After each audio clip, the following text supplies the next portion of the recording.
Papa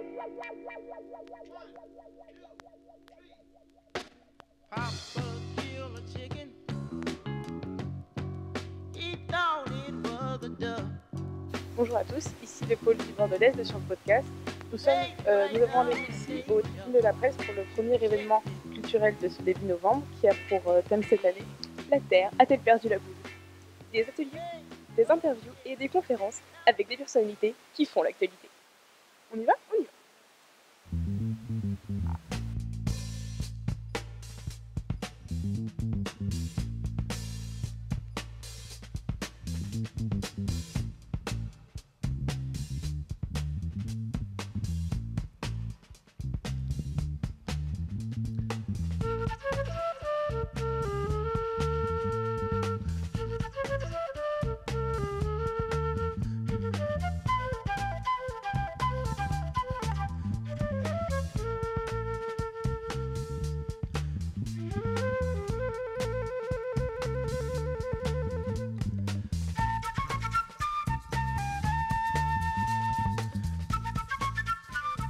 Je voudrais savoir si vous pensez qu'on peut s'attendre à un réel engagement de la Russie pendant la COP 21, alors que vous nous avez dit que la Russie pourrait avoir des intérêts au réchauffement climatique.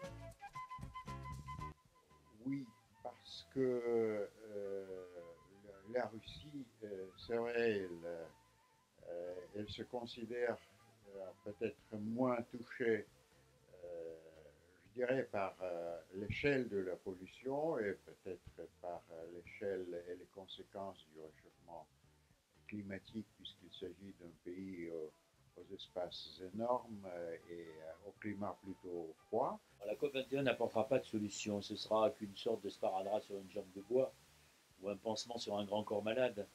Mais aujourd'hui, ce n'est pas moi qui le dis, c'est le secrétaire général des Nations Unies qui explique qu'on avance à la vitesse de l'escargot, et le rapport du GIEC, son dernier rapport, montre que si l'on met en œuvre la COP21 telle que c'est prévu, on ne pourra pas réduire l'augmentation du réchauffement climatique en dessous de 2,7 degrés. Or, on sait qu'au-delà de 2 degrés, c'est difficilement contrôlable.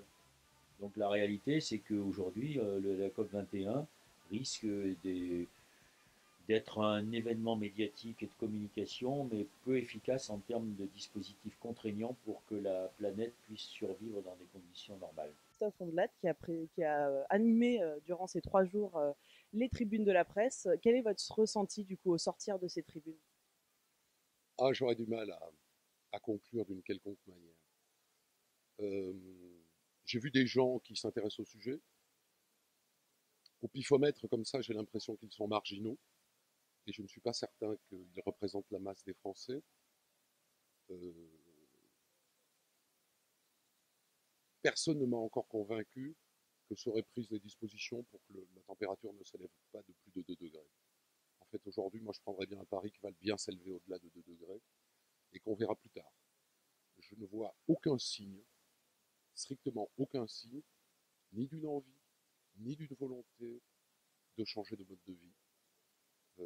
J'ai peur que quelques écologistes vivant avec des écologistes pensent que le monde est en train de changer. Moi, je pense qu'il change à la marge et que ça n'aura pas beaucoup d'impact.